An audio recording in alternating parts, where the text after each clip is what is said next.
Welcome back to the Ancestral Findings podcast. Join me today as we continue our series, Pillars of Power, the Presidential Chronicles, with the life of Chester A. Arthur, the 21st President of the United States.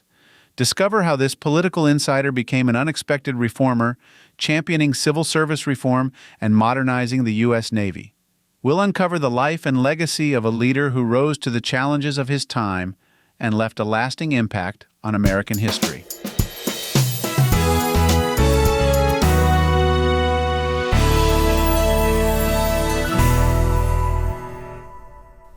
Chester Alan Arthur was born on October 5, 1829, in Fairfield, Vermont. He was the fifth of 9 children born to William Arthur, a Baptist minister and abolitionist from Ireland, and Malvina Stone Arthur, originally from New Hampshire. The family moved frequently due to William Arthur's various pastoral assignments, eventually settling in upstate New York. Arthur's early education took place in common schools and academies in New York. He attended Union College in Schenectady, New York, where he graduated with honors in 1848. After college, Arthur taught school for a few years while studying law. He was admitted to the bar in 1854 and began practicing law in New York City. Arthur's legal career quickly gained traction, and he became involved in several high-profile civil rights cases. One of his notable achievements was his successful defense of African American civil rights in the case of Elizabeth Jennings Graham, who was forcibly removed from a whites-only streetcar in New York City. Arthur's victory helped pave the way for the desegregation of public transportation in the city. In 1859, Arthur married Ellen Nell Herndon, the daughter of a naval officer. The couple had 3 children, William, Chester Allen Jr., and Ellen. Ellen, known for her charm and social grace, played a significant role in Arthur's personal and social life. Sadly, she passed away from pneumonia in 1880, before Arthur became president. Arthur's political career began with his involvement in the Republican Party. He served as a member of the New York State Militia during the Civil War, eventually becoming Quartermaster General. In this role, he was responsible for organizing and equipping New York's troops, earning a reputation for efficiency and integrity. After the war, Arthur became active in New York politics, aligning himself with the stalwart faction of the Republican Party, which was led by Senator Roscoe Conkling. He was appointed to the prestigious position of Collector of the Port of New York in 1871, a role that made him one of the most powerful political figures in the state. However, his tenure was marked by accusations of corruption and patronage, leading to his removal from office by President Rutherford B. Hayes in 1878 as part of civil service reform efforts. In 1880, Arthur was chosen as the vice presidential candidate on the Republican ticket, alongside James A. Garfield. The Garfield-Arthur ticket won the election, and Arthur assumed the vice presidency. However, his time as vice president was short-lived. Following President Garfield's assassination in July 1881, Arthur was sworn in as the 21st President of the United States on September 20th, 1881. One of the most significant achievements of Arthur's presidency was his support for civil service reform. Despite his previous involvement in the patronage system, Arthur recognized the need for change. In 1883, he signed the Pendleton Civil Service Reform Act into law, which established the Civil Service Commission and introduced a merit-based system for federal employment. The act marked a major shift away from the patronage system and laid the foundation for modern civil service. Arthur's presidency saw efforts to modernize the U.S. Navy, which had been neglected after the Civil War. He advocated for the construction of new steel-hulled ships, leading to the development of a more modern and capable naval force. This initiative helped position the United States as a growing naval power.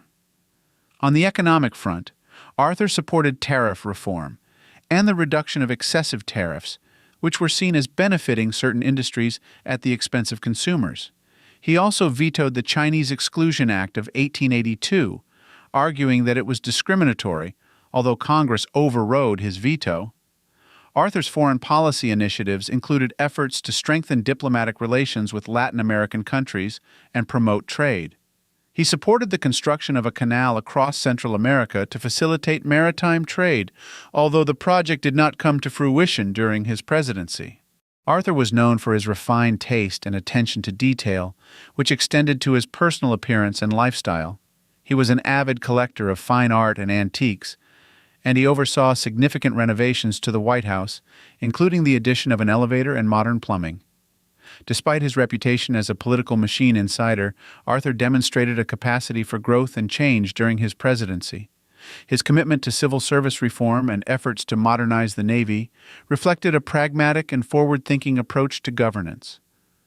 Arthur's health began to decline during his presidency due to a kidney disease known as Bright's disease.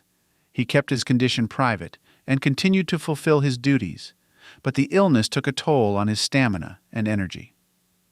After leaving office in 1885, Arthur retired to New York City. He passed away on November 18, 1886, at the age of 57. Chester A. Arthur's presidency is often viewed as a turning point in American politics, particularly with regard to civil service reform. His support for the Pendleton Act helped to curb corruption and patronage, setting the stage for a more professional and merit-based federal workforce. Arthur's efforts to modernize the Navy also had a lasting impact, contributing to the United States' emergence as a naval power in the late 19th and early 20th centuries. His ability to transcend his political roots and embrace reform earned him respect and recognition as a president who rose to the challenges of his time. Arthur's interest in art and architecture led to significant renovations of the White House. He hired renowned designer Louis Comfort Tiffany to redecorate several rooms, including the East Room and the State Dining Room. These renovations reflected Arthur's refined taste and brought a sense of modern elegance to the executive mansion. Arthur's presidency was also marked by the Star Road scandal, a corruption case involving fraudulent postal contracts. Although Arthur was not personally implicated, the scandal highlighted ongoing issues with government corruption and underscored the need for further reforms. Chester A. Arthur's life and presidency offer a compelling story of transformation and reform. From his early career as a lawyer and political insider to his unexpected rise to the presidency, Arthur's journey is a testament to his adaptability and commitment to public service. While his presidency faced challenges and controversies, Arthur's support for civil service reform and efforts to modernize the Navy left a lasting legacy. His ability to embrace change and address the needs of the nation reflected a pragmatic and forward-thinking approach to leadership. Arthur's story serves as an enduring reminder of the importance of integrity, reform, and adaptability in the pursuit of effective governance. If you'd like to learn more about this president, here are a few recommended books on Chester A. Arthur. Gentleman Boss: The Life of Chester Alan Arthur, by Thomas C. Reeves. This comprehensive biography by Thomas C. Reeves offers a detailed and balanced account of Arthur's life, from his early years and political career to his presidency and beyond. Chester Alan Arthur, The American President Series, The 21st President, 1881 to 1885, by Zachary Karabell.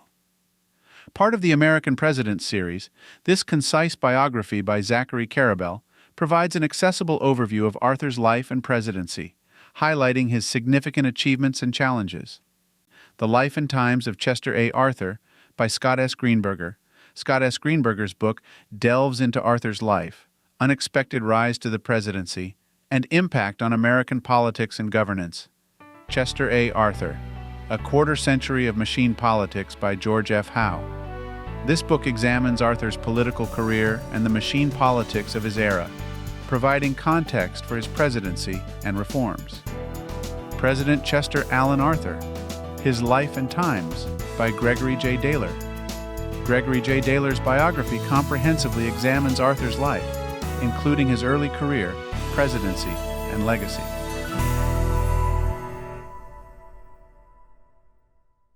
Thanks for listening to the Ancestral Findings podcast. Be sure to visit ancestralfindings.com to download a free genealogy ebook and sign up for the weekly historical postcard giveaway. I hope you have a wonderful day, and as always, happy searching.